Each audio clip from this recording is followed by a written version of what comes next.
we're going to get into the friendship beef in a second. There's always excuses. It's always the ones that need the most therapy. That's they want to be therapists. Do you get me? Now, I'm at a certain caliber. I deserve a certain caliber of woman. I thought so, you know. You got the tattoos and that, you're tuggy and that. Like, it's cool. I don't want you with no man anyway. Welcome to episode 2 of Our Joint. I'm Saf, Safira Ocean. I'm Chloe, Princess Chloe. So yeah, welcome back. We have our amazing, phenomenal, dope friend, Telicia Inico. I bet T love us, you know. Let me tell you why T loves us. Nothing seconds, you ran down here to check us. Come on. Wow, Chloe, why make her sound like that? Because I'm Do you know what I mean? I'll leave you back now. Joke is one. Sure is. Telicia's not talking to Chloe right now. Let me give you some tea, yeah? Let's show unity on this show, baby. Can't be beefing. Anyway, Telicia loves us because we didn't even give her 24-hour notice. We told her what we needed her for, and Telicia made time. That's it. She's come in, she's made time. And this is what we're saying about our sister circle and our friendship circle and how dope it is. Like, we just pull up for each other whenever we can, however we can. So, thoroughly grateful for you coming. Come on, man. I'm really proud of you now. Proud of you. Yeah, thank you. I appreciate you guys wanting me to come on and let's just chat shit. Can I swear? Of course you can, bro. Let's just chat shit. So we today are going to talk about a magnitude of things. We're not too focused on one thing. This is pretty much how me, T, and Chloe would speak anyway, the conversations that we would have. And yeah, we just want to bring that to the forefront. And we're hoping we can make a lot of people more comfortable with themselves in whatever respect that is. And we're hoping that we can open some more minds, educate the masses. I'm loving this. Yeah. And so before we get into that dialogue, I would like to put at the forefront, both me and Chloe love your project. Thank you. I mean, love is even an understatement. Yeah. Like, I think, okay, you need to understand that, and I've told you this before. You're here to change, you're here to make change, and you're here to touch people. And I believe that you're fulfilled doing that. Right. And I think that's why educating the masses is even called what it's called. And if you listen to that project, it's a spoken word project. There is, I don't want to say too much, but just listen to it. You're not just going to hear Telicia. The music that goes with each and every single track is so fitting. And we can tell, you took a lot of time. I took a lot of time. I love people who are so thorough about their creative. But it's also T's journey though. Think about from the get-go, the ups, the downs to get to where you need to get now. That's why I think, as Saf said, we love it, but we also appreciate it because we know the grind and the hard work, the tears, the smiles that has gone into where you are now. And where you are now is not even it's not even but we appreciate the journey because we understand it.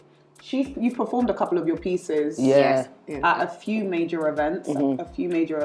Again, big up Brother Bounce, man. I'm so sorry, but big up Brother Bounce because Bounce is such a solid brother and somebody who genuinely wants to see people around him and people beyond that do well. And if you're good at something, he wants to help you work on that and give you the opportunities necessary. He has always believed in me. He's believed in anything any of us has done, has supported it accordingly, and barely asks for anything back, but just for you to keep it true. And just the love to remain real. You know what I'm trying to say? So, so you recently performed at a Wicked and Bad fight this year. To be fair, I've performed at Wicked and Bad 2, Wicked and Bad 3, and Wicked and Bad 4. Educating the Masses is a project that's actually supported by Bouncer. Like, I recorded that whole project in the first studio, but that was the remake of the project, to be fair, because we first recorded it in another project, in another studio, like in 2019. And it only just got released June this year. So Bounce has been supporting, like, from the get-go, do you know what I mean? And yeah, it's been an amazing journey. Yeah, I'm thoroughly proud of you. Cannot wait for December. Yeah, December is going to be lit. Cannot wait. I've only missed one thing, which was in September. And sorry. This is why they're beefing. We're going to get into the friendship beef in a second. There's always excuses. No, but I weren't here. There's always excuses. How many other things have I supported you The thing is, from the beginning, thing is, babes, the thing is, all I'm saying is, from the beginning, that's all. It's very important. From the beginning, when there's other people can't make the names, but from the beginning. You know what? From the beginning. All I'm saying. What I'm hearing here. She knows the love is no. She knows you love her, but what I'm hearing here is she wants to see you now. Okay. That's what I'm hearing, and that's because she loves you. That's it. That's all. I don't think she'd care about seeing you now if she didn't love you. That's it. Yeah, that's it. She said it. That's all it is. Yeah. I think I'm gonna study to become a therapist or some shit like that, yeah. Because it's always the ones that need the most therapy. That's they want to be therapists.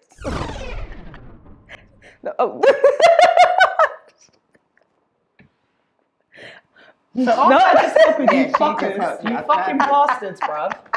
I didn't say nothing. I was she was laughing. As well. She was laughing. No. Wait, hold on a minute. No, there's too much. What did I even looked at you and thought that one's not gonna pass. And I looked at the screen. I did not enter. You know what? I'm so shocked that she said that. Thank you. Because Telicia would marry me in a heartbeat if I identified as gay. Okay. She'd marry me. I would marry them both. Polygamy. And, you know, we all need therapy. No, come on. All right. Fucking touch me. We all need therapy. Yeah, we are. I'm not even ashamed of it. I need therapy. Yeah, no facts. And I'm getting it. Yeah. Can you not say that you're getting your therapy? No, yeah. I've got a life coach. Yeah. But I have got a life coach. Oh, wow. Is it that brother? No, it's not a boy. It's not a boy. It's a girl. It's for my child. There's some man, he pestering me to be my life coach. I'm starting to think he's not even trying to coach my life. He's trying to coach something else. Yeah. I'm like, why are you bugging me? No, because who does that? That's not normal. No, that's not normal. People are supposed to go to their life. This is the kind of men we were talking about in our last episode that don't come with the good intentions, but they come masked as something else. Guys, talking about masks. Because Telicia is our stud gay friend. Can I say something, you lot? All studs are not trying to move to you lot. They're not. To be honest, she's very picky. So when she's being nice and polite and she's giving you a bloody compliment, fucking take it. She doesn't want to be with you. She's very picky. There you go. No, you are. You're picking I know. I am. But do you know what? Yeah, it's not even about being picky. It's just I've had a lot of trash. And you like what you like.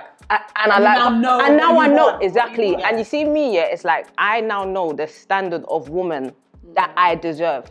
So previously, when I've been in relationships and been with certain women, it's like I ain't really looked at myself on a certain level. Do you get me? Now I'm at a certain caliber. I deserve a certain caliber of woman. So I'm just not gonna take any and anything. Do you know what I mean? To match that growth. There you go. That's it. You know what? I hear it, and I think it's the same for us. I think that's why 100%. Yeah. We ain't dumbing down our thing.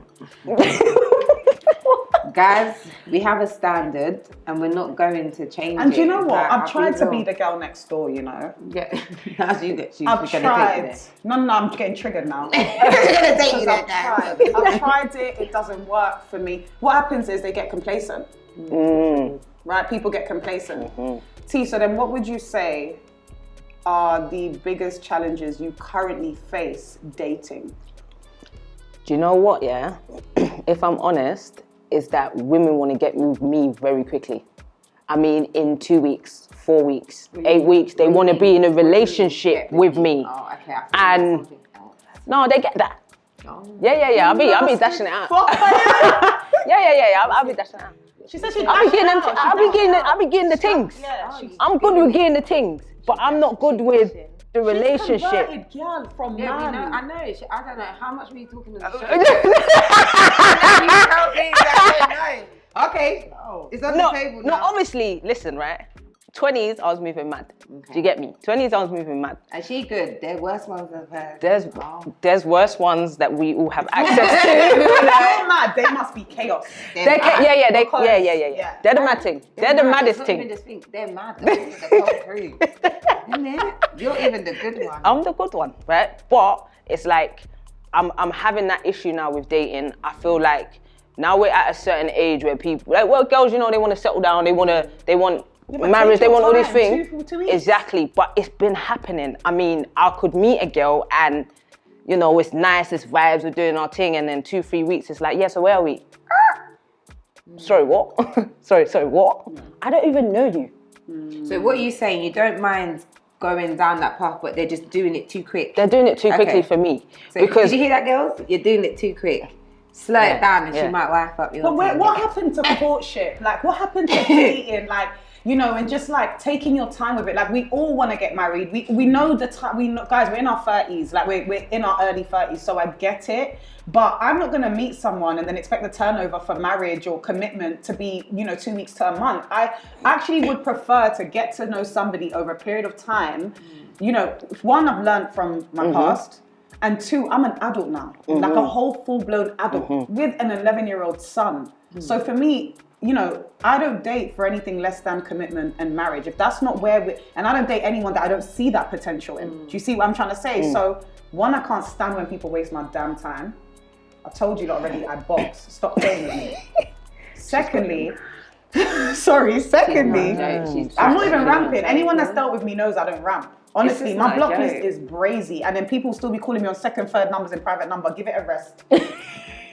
Anyway, I hope you're taking down some notes. And if it is you, do not be entering comments. Don't worry about it. Just sleep on it and be moving. What I hate when people waste people's time. It's just unnecessary. We're adults. So, in the spirit of not wasting time, the only time that you should take time is to really get to know someone and see if your soul aligns with them.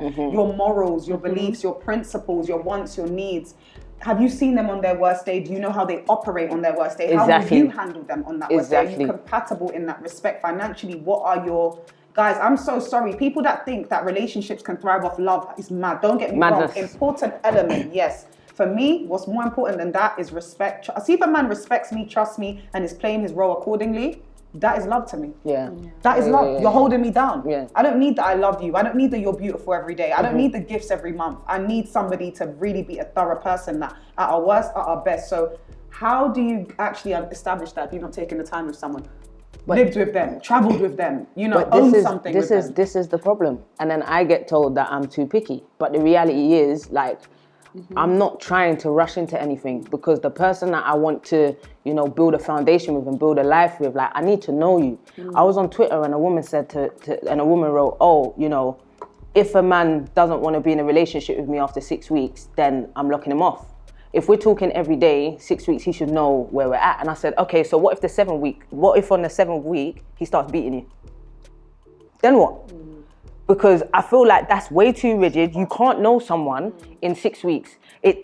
People change like drastically all the time. Do you know what I mean? In a day, yeah. You cannot know somebody. You can fall in love in 6 weeks. You cannot know somebody properly. Exactly. Right? So that's where I'm struggling. Like, I wouldn't mind just, you know, meeting someone, getting to know them, us enjoying each other's company. You know, even traveling and doing that foundation, friendship and all of that. But I'm not getting that. I don't know if it's the smile or the what. No, you're drop dead. I don't know what the hell I don't know what it is. But it's just that we were saying in the last episode, like, it's just hella quantity out there, just not enough quality. I also believe, I just feel like the three of us were just not meant to be born in this time zone or generation. We're in this world, we're not of this world. There you go. You lot are just moving people, right? Yeah, I like that one. We're in this world, but we're not of this world. Jeez! Copyright that. Educating the masses. What? Hey, you don't know how to say we are of our mouths, you know. Slip like my MPs. Am I? The puns are punning. I'm going to write the bros. What's wrong? And yours? Yeah, my thing different. My thing different. My thing look mad. No, I was pissed. No, I was annoyed. No, like it's not alright. It's still alright. I can see. You see, this is laying by itself. It's a listen. baby. I said to Saf. So what? Is this just audio? What we filming? She said filming. I said, oh god. Oh no, but it's cool though. But she also owns several woolly hats. So all of this I don't understand. Yeah, like you're emoji on Instagram. So you do pay attention. Yeah. Does that make you feel better? She knows. You just no. She just be mean. Yeah, what you're saying. So guys, also, just on dating, because before you would have got to dating, before your people them could see you walking around with another woman on an intimate level, how was coming out to your family and your friends? Yo, do you know what? Yeah. My experience with that has been totally different to what a lot of other people have experienced, right? So the first person that I told was actually my brother. And it was mad because he's come to my house, yeah, and I got a ting in my bed. And he's just rolled up, washed through the door, and the ting's in my bed. So I'm like... This is how we talk, I'm so sorry. When she says ting, if you were that ting on that night, on that day, she doesn't mean it that way. She knows that you're a human being. I know you're a human being. Yeah, but this is just how we speak. Like, we really speak mad. I call man joints. Yeah? Okay. I'll join. Where's that thing? You don't need to have that. You don't need to have that. Hey, I'm gonna bring. Anyway, sorry. So like, he's come now and he's like, what? Let me ask you something. So I'm like, oh, he's gonna move mad. Like, don't ask me nothing in front of this thing. So he's like, right, let me ask you something. So I said, go on. He said, are you a dyke? So I looked at him and I said, bro, I'm not a dyke, fam. He's like, all right, cool. Like, what? Like, are you gay? Do you like girls? And in my head, I'm like, should I lie? Should I not? Should I lie? Should I not? And I feel like I've been lying to people for so long, like them, and they've never really asked me. But this is the first person that's asked me, and this is my time now. Do you know what I mean? And I was like, fuck it, yeah. Like, I like girls. He was like, I thought so, you know. Cause you know you got the tattoos and that, you're tuggy and that. Like, it's cool. I don't want you with no man anyway. I'm like, cool. I'm like, alright, cool. And then that actually gave me the confidence to be able to tell the rest of my family. Then I told my sister, that was cool. Then, like, I told my mum. And how I told my mum, I was going on holiday for like a first like girls trip. And I was on the corridor. And she was like, oh, you know, have a safe flight, baby. Like, I love you, be safe. You know what mums do. So then I'm like, Mom, I got something to tell you. She's like, have a safe flight. I said, I think I'm gay. Shouted all the way down. And she's still saying, I love you, have a safe flight. I said, did you hear what I said? She was like, yes, we'll talk about it when you get back. And close the door. That was it. When I got back, we didn't talk about it for 3 months. And then one time I was in the front room and she came down and she said, look, T, you're my daughter, not my son. So I'm expecting you to come home and say, Mum, this is my boyfriend, not Mum, this is my girlfriend. But I love you, but give me some time to kind of deal with this. Yeah. And then when she met my girlfriend at the time, she loved her. Yeah. I love how open she was about how she felt. Yeah. Like, you know what, daughter? You're my daughter, you're not my son. I was really just expecting, you know, a man, a joint. I'm joking. No, but give me time. She was honest. But give me time, and that is fair. And what I love about you is you're so emotionally intelligent that you would have understood that. Where some people have been like, but why? It's not you that's gay. Yeah. Why don't you just accept me for who I am? Give people a moment. That's your mom. Respectfully, I'm gonna say the same thing. If my son said the same to me about his sexuality, I would need some time to process it. Yeah. I would love my son the same way, and it wouldn't change a damn thing about, you know, because I'm at a point where it's like, I want my child to be happy. That's all I care about. But Saf, even me as an openly gay woman, if my son came home and said, Mum, I'm gay, I would need a moment. Because not only are you gonna have, you know, you're gonna have rejection outside of this house. Do you know what I mean? Like, there's people that's not gonna understand you outside of this house. I'm not gonna then create an environment for you to have that same fight here. But I need you to understand that, hold on, this is a bit, okay, you know, let me adjust, give me a moment. And that's fair, you know? When I told my dad, I didn't even tell it, like, I told him via text. You know, my dad is Jamaican man, and he just texted back and he said, you know what, you're my daughter and I love you regardless. And I was shocked at that. So he said never bun out the bumper clock? He never said none of that. Oh. He never said none of that. You know what I mean? And then after, I never told my gran, because my gran's my best friend, that's my heartbeat. Like me and mine. I never told my gran, but one day like she came round to the house for dinner and she just randomly brought it up. She said, you come out and say you is gay. When I know where you picked that up from. And I was like, what? I was like, what? But my family chat. Do you know what I mean? So I was like, for me, it's like, I don't know where you picked that up from. And then what she said after that, she said, but you know what? You're my family. I will never, like, you know, disown you. Like, I love you. And now when me and my gran talk, you know, we talk about everything. Yeah. Do you know what I mean? So it's just like, timing and all of that, and I didn't. And now I'm the family member that educates my grand. Yes. Do you know what I mean? Yeah. Like I'm the one that. She comes from a very different time. Exactly. Like, even our parents come from a different time. Hers is even worse. Mm-hmm. Like where she come from, we weren't even accepted in the world yet. Yeah. Yes, much less you being this black and then being gay. You understand? So it's two different. You're part of two different minority groups. I know. Do you understand? That's crazy. That's mad. Yeah. That's mad. But you're bossing the thing though. We're so fucking proud of me. You got your back. Let somebody chat to my brethren any type of way. Yeah? Got my 2 killies. Yeah. There you go. Nobody can't chat. Me coming out was, I wouldn't say it was a walk in the park because there was all these anxieties and stuff, do you know what I mean? And for so long, I was like going through life not being my true self. Like I came out when I was 18. And I've always liked women. Yeah. Do you see what I'm trying to say? I've had boyfriends, but I've always liked girls. Because that was the thing to do. Do you know what I mean? But the reality is like, like I spent so many years just having those anxieties of not being true to me. At what point do you think, fuck it? No, I'm proper proud of you, because to come out at 18, when we were 18, was a different time. Exactly. Yeah, exactly. Yeah, it was a different time. That was a different, and you're from South London. Mm-hmm. You lot not easy, you know. Like, I thought we were bad in Northwest, but them not easy up there. Yo, they're my people. I can't lie, I'm fitting real well up there. I ain't gonna lie, if I weren't from Northwest, I'd be from Peckham. That's what the Africans were, isn't it? Yeah, I'm from Peckham. And then Brixton. Brixton. Yeah, man, KFC. That was the Brixton KFC. Yeah, I mean, Cole Harbour Lane. Yeah. So cool. And I think, do you know what? Yeah, like just before we get onto the actual project, going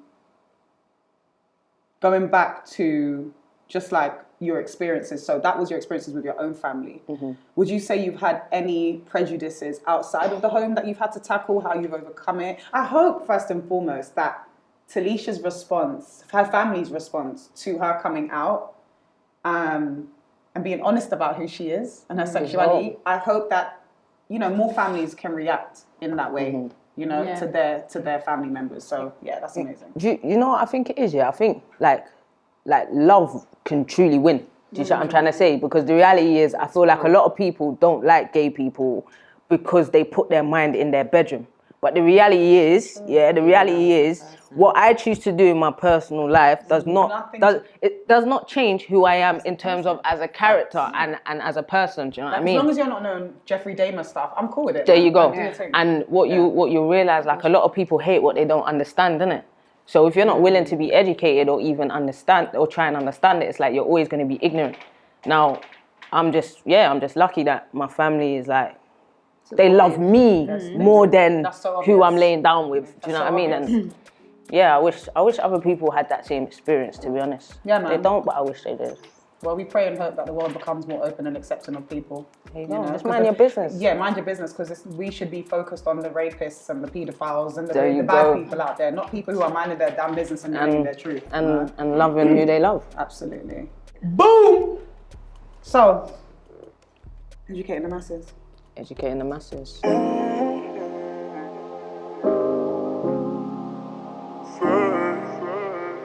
You can either dwell in your pain or walk in your purpose. You have a choice.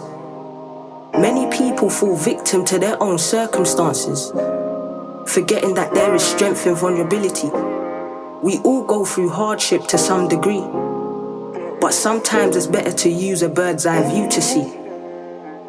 So I'm going to tell I'm going to tell what this project means to me. I'm going to let Chloe say what that project means to her, and then we're going to let you actually talk about the project. Yeah? Okay. Okay, and what it means to you. Okay. For me, Educating the Masses is really a project that educates the masses. Wow. I teared up a couple times at the listening party, if you remember. Because one, I was so proud of you and how thorough you are about your craft. And just how the quality was just phenomenal. I've never heard spoken word in this capacity. I love how all the tracks aligned with the spoken word were so fitting. It added to the tracks feeling compelling and feeling so profound and actually touching you as well. You do that on your own anyway. You don't need a track, but that was a nice touch. That was a bloody nice touch. Also, every single track, I'm joking. Every single track has its own individual message, but somehow every single track, it's like they're parallel, but they intersect. Does that make sense? All are my favorite. I don't have a favorite. I'm so sorry. I like every single track. I listen to each track. There's not one I play more than the other. Let's start with Pain Purpose, which is the first track on the project, on Educating the Masses. You couldn't have had a better intro track. You couldn't have had a better intro track. And wow, my mum, God rest her soul, had severe bipolar, and I wish I had someone like you to listen to that spoke to me in that respect, that I could have understood it then as a teenager that didn't understand what her mum was going through and was just helping her with, you know, all these 6 siblings and doing her best and getting kicked out every 2 nights because she can't even control how she feels. So thank you, because Kyron can listen to that project. So thank you for doing something that not only we can listen to as adults, but children can. My 11-year-old can listen to that and take it in. There's certain tracks I wouldn't let him listen to yet, of course, because there's just certain language I don't want him too exposed to. Not because not you're swearing, but just scenes, you know, certain scenes. But for me, like I said, every single track has a different message. Always, they somehow connect. Pain Purpose. Well, this is what we're doing here. Yeah, that's our thing. We each and every single one of us on this table make our pain our purpose, and we've done that throughout our lives, and we're just getting better at it. You know, for me, every lesson is a blessing, and so I'm turning all my pain into my purpose, which feels phenomenal, and it feels like therapy. So thank you, Telicia, for giving us something that we can relate to, and big up you, man. And that's it. I think just going off everything Saf said. Also, T, I always say to you, I know we go back, but we go back. Yeah. And it's almost like not end product, because I know you still have so much more to achieve, but it's beautiful to see where you've come from to now and what you've produced. It's almost like, look, it was worth the stresses and the challenges. Do you know what I mean? And it's nice to just see that this is what you're bringing. And you know, this is just to add on that as well, guys. In the moment, you don't understand your storms, but the result is even more beautiful, like it's more sweeter. So just stick at what it is that you need to do. T's a good example of that, following your journey and just producing what is deserving, basically. And you still have so much to go. I don't want to, I'm talking like this is like the it's end. the limit. But it's not, it's just a nice, how do you say, like a stepping stone, like a chapter. Yeah. And it's just nice to round off, and it's also inspirational because sometimes in your moments you're like, wow, like, is this gonna get anywhere? Like, what am I doing? But looking at T, I'm just like, you kept going, and look at you now. No one would know half the things that you've been through, T. Like, if they listen to your projects, they would bloody get a good picture about your journey, right? And you're just able to pick that all together. It's a beautiful thing, and just say, look, the pains, the growing pains, they still count. But proud of you, G. Yeah. Do you know what? Yeah, it's like I'm still sometimes like overwhelmed with the feedback, and when like people listen to it and what they say and how they say it. Do you know what I mean? And how they interpret it, because everybody's gonna listen to it and get something different from it. Right. And hearing how it makes you guys feel and how you guys interpret it is like, it's mad overwhelming. So thank you. That's humility, by the way, because we're her friends. I've told her this about 5 times. And look how that is humility. Remain humble, man. That will take you far, bro. Like, big up you, T, man. So I'm still trying to figure out how to pat myself on the back. And I feel like that's one thing that, like, we as, you know, black people, we don't do much. We don't really know how to do much, do you know what I mean? Or even take, there you go, or even like being able to take compliments and stuff. Like, I know the project is good, but when people listen to it and their feedback, like I said, it makes me know that the project's great. And that is all I really wanted. Like, I wanted to create art for the masses.